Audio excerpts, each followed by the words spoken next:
development in 2004, Terrordrome Rise of the Boogeymen is a fan-made fighting game whose roster features many iconic slasher and horror movie films from classic films in the 70s, 80s, and 90s. This includes, but is not limited to, Michael Myers, Freddy Krueger, Chucky, Ash Williams, Matt Cordell, as well as 2 different versions of Jason Voorhees.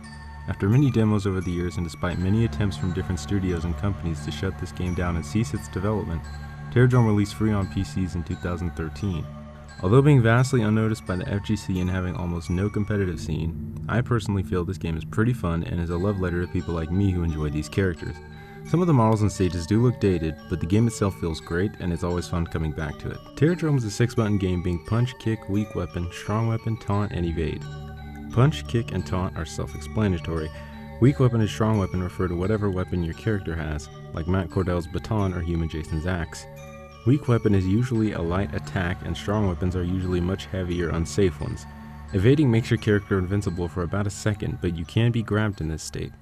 Inputs in this game aren't very lenient but can be done in 2 ways, like an NRS game where it's only required to press one direction and then the next, or a traditional arcade style game where it's required to do a full circular input. The only exception to this, I believe, is DP or Dragon Punch motions. Block by holding back, dash past someone to roll and side switch, grab with quarter circle forward punch. Each character has a follow-up after a grab. Beneath your character portraits are helper icons. Helpers are small assist attacks that can be used to usually stun your opponent. These can be used as openers and combo extenders, but you are only allowed 2 helpers per round. Underneath your health bar is a super meter that builds up when you are hit, or when you land hits. This meter can be used for supers and for a fatality, or trophy. To do a trophy, win around and get your opponent's health to flashing red, and with a full bar of super meter, do double quarter circle forward taunt. This is blockable and can be interrupted, but it is an instant kill. Now, here are some other tips. Not necessarily about how to play the game, but more about how to play the game, if you get what I mean.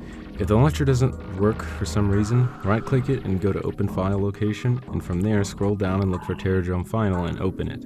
To enable controllers, go to Option, then Game, and check the joystick box there. You can also select a stage here for training and versus.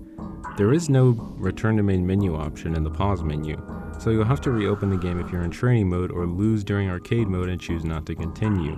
You can also press Escape in the character select to return to the main menu at any time. Similar to the King of Fighters and other turn-based games, Terrordrome has a team versus mode. To play it, go to Option, Game, and set the training mode round number to 2. Go to training mode and select your 2 characters. Once in the match, and after the announcer says fight, pause the game and hold forward until the upper text changes color. Then your other character should appear in the next round. This pressing forward sequence has to be done for every match, and Team Versus is only available in training mode. Increasing the number of rounds increases the number of turns, but you can only select 2 characters. Oh, and Happy Halloween.